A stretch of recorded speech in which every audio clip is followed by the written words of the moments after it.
What's this? Yet another Kess game? Yes, that's right. The games continue. This is game number 4 I recorded today, actually, on a bit of a roll, but like I said before, I need to go and curate these old games in the archive before they vanish. This game's up against Leonidas CLG. I've played against him a bunch in the past, and always sort of plays pretty solid stuff. Not cookie cutter builds. There's a lot of unique qualities to the decks that he builds. So whenever I play him, I'm always sure that I'm going to be playing against something that I've never seen before. And in this case, he's piloting Winota, Joiner of Forces, which is printed fairly recently. Whenever a non-human creature you control attacks, look at the top 6 cards of your library. You may put a human creature among them onto the battlefield tapped and attacking. It gains indestructible until end of turn, and the rest go on the bottom in any order. It's kind of an interesting commander, obviously very much a build-around-me thing, and it's stuck in Boros colors, which is a little unfortunate. I think probably among the 2 color combinations, Boros is probably just about the worst, but mainly because Boros' game plan is usually built around dealing damage to the opponent rather than doing the other things that result in inevitable wins. And dealing 40 points of damage to the opponent is actually often a challenge because of how tough people are and how resilient commander decks are at mitigating damage. So I don't really normally have much of a problem against Boros commanders, and I think I've only played against Winota a handful of times. And I think one of the things that probably holds this commander back actually is the fact that it seems like it's very tricky to actually construct a deck with it because of the fact that the non-human guys trigger it and you get humans. So you need to kind of fill your deck with a bunch of cheap non-humans and probably some big, expensive human effects. And obviously the risk of that is that you draw the wrong part of your deck. So you draw some mana and you draw a bunch of really big and clunky human creatures that you can't cast. And then when you attack, when you attack, I guess, with the maybe 1 or 2 stray non-humans that you have, you just flip over more non-humans and the effect doesn't do anything, and they deal with your commander, and then you just lose because your commander is just a 4/4. But that said, as far as aggressive commanders go, this guy can actually generate insane amounts of card advantage the turn he comes into play without having to even attack, and that alone makes it a pretty intriguing commander, particularly if you're into aggro styles. So we'll see how this game plays out. I've got Kess again. I have no black mana, but I've got an island, a red-blue land, multiple cards to search and counter, and a Dak Faden, which is more than good enough for me to keep. So we'll see how this game goes. And Leonidas is going first. All right, from on Plains, and land tax. That is a card that a Grixis control deck never wants to face, and that's going to really make things complicated depending on how it plays out, whether or not he's willing to play the tax game with me. This card is just such horrendous design. I mean, obviously, I give the developers a pass since this was designed likely at the end of 1993 or early in 1994, but just making a card that just prevents people from playing land is just horrible. All right, Drowned Catacomb, black mana acquired. Feeling really good now. I feel like, what can this guy do? I'm going to be able to muddle the mixture into some sort of removal to keep his commander at bay. And at that point, and he's playing land. I mean, I kind of figured that he might skip a turn, but that actually would kind of work to my advantage. I don't really mind him getting a lot of land because if he's playing a red-white deck filled with a bunch of dorky humans and non-humans, it kind of means that even though he's drawing extra cards in the form of lands off the top of his, or out of his deck, the spell quality in general is not going to be able to compete with me. And I should be able to just lock the game up with Winter Orb at something at some point. And I was really hoping actually he would just skip a land drop, and that way I'd get ahead by 1 and I could use Cryptic Command to stop his commander. But unfortunately, he's not doing that. He plays a Loyal Apprentice. So this is a human Artificer. Okay. But look at this. At the beginning of combat, when you get a 1/1 colorless Thopter. That's, I guess, Lieutenant, though, I think is when you control your commander. I'm pretty sure that's how that works. It's interesting it doesn't define it there. But you get a 1/1 colorless Thopter token with haste. So this thing, while it is a human, will trigger the commander's ability as it forces an artifact to attack. So really, really good synergy. And, of course, it's just a 2/1 beater with haste, which isn't too bad. Hits me for 2. All right, well, let's see what we get here. I really like to draw some cheap counter magic. And Coalition Relic does not fit the bill.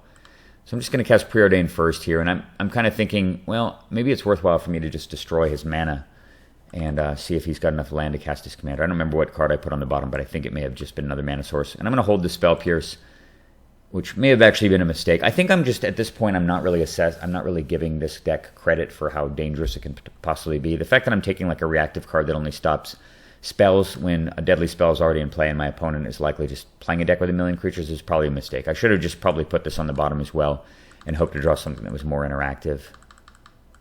Right now I just got to get something that can counterspell his commander. But again, my mind is just sort of locked in this mentality that I've got lots of time and he's not going to... Surely he's going to play the land tax game with me since he had it on turn 1. And that means that I need him to just keep artifact mana out of play using Spell Pierce. And that way he is forced to play land and won't be able to land tax. It's kind of missing the... obviously missing the forest for the trees. He just doesn't attack me for some reason. I guess he's just feeling a little merciful and kind. But he has no turn 3 play. All right, I got another land. Bit of a dilemma here. I can't counter anything, and I don't really want to strip mine right now. Again, because I don't know what the rest of his hand is like. So after some thought, I decide I'm just going to play the Coalition Relic here. That gives me the ability to Spell Pierce. And again, I think I'm just really underestimating how dangerous his commander is. But by playing Coalition Relic, it gives me some flexibility. I can add mana and I can transmute to go get removal. I don't know if I have the black hard removal spell in the deck yet. But I play Coalition Relic and he has even Mind Sensor at the end of the turn, which of course is why he just passed.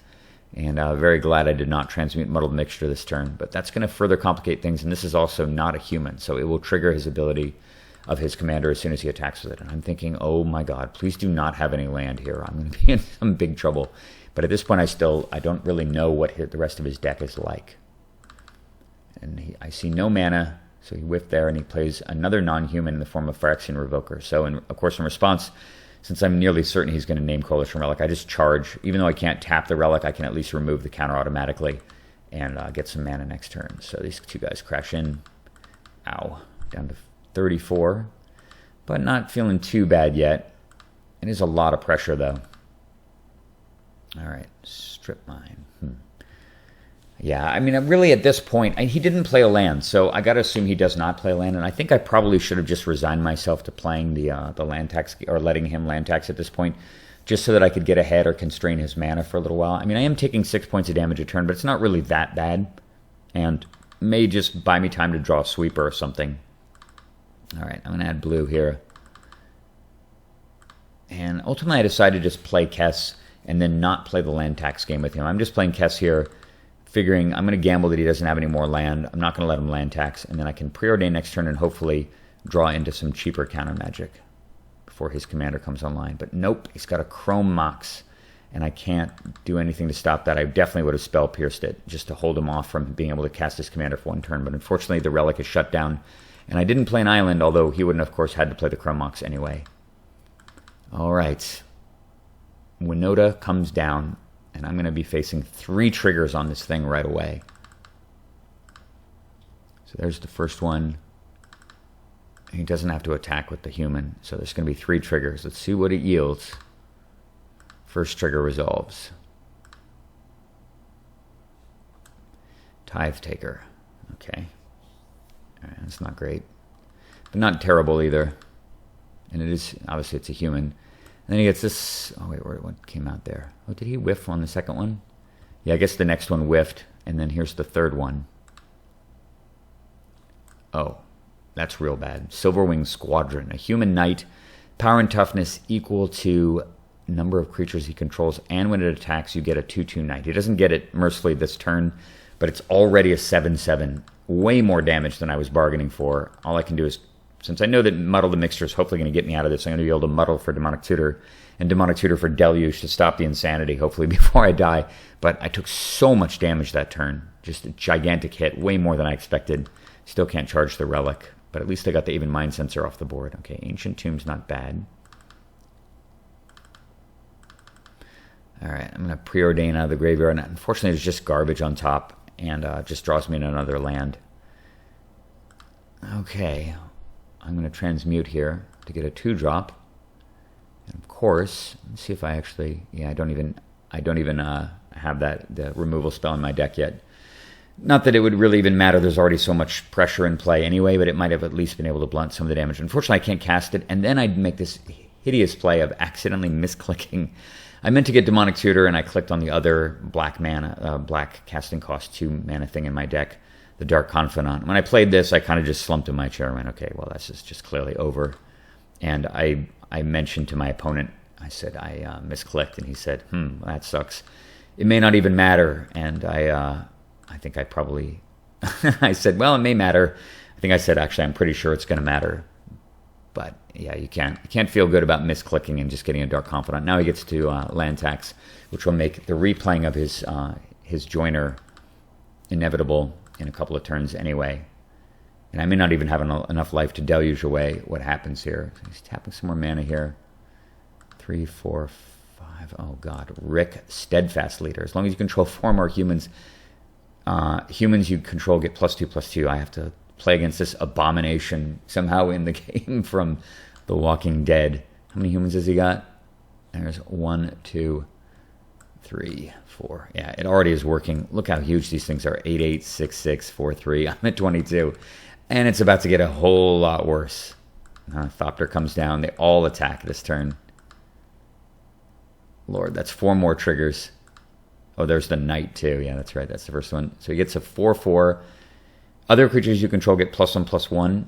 Okay, no big deal. Next one. Oh, what does this guy do? Rally. When Resolute Blade Master, another ally, enters the battlefield, creatures you control gain double strike until end of turn. Okay. No problem. That's not a big deal. All right, all of his guys are double striking now. This thing's hitting me for 10. This is hitting me for 14. There's more creatures coming still. All right, another thing comes out. Oh, just might as well have this thing. Lunarch Marshal. Unreal. All right, and the last trigger. Yeah, this is a lot of damage. This is me extremely dead. Well, Leonidas was absolutely correct. The misclick of getting Dark Confidant or Demonic Tutor did not, in fact, matter. I don't really know what the path to victory was in this game, but clearly the decision to play Kess was just atrocious. That was just so bad. I should have just played another land. That would have had Cryptic Command at the ready. Sure, he would have been able to land tax, but I would have been able to counter spell and draw against, or maybe counter tap, but probably counter spell and draw against his commander, and kept it out of my hair for a long time, which would have I would have taken damage, but I would between the strip mines and stuff, I would have at least had some time to maybe develop some kind of a strategy and get back into the game. As it stood, I basically just played the Kess and essentially died on the next turn when he played the commander. So live and learn.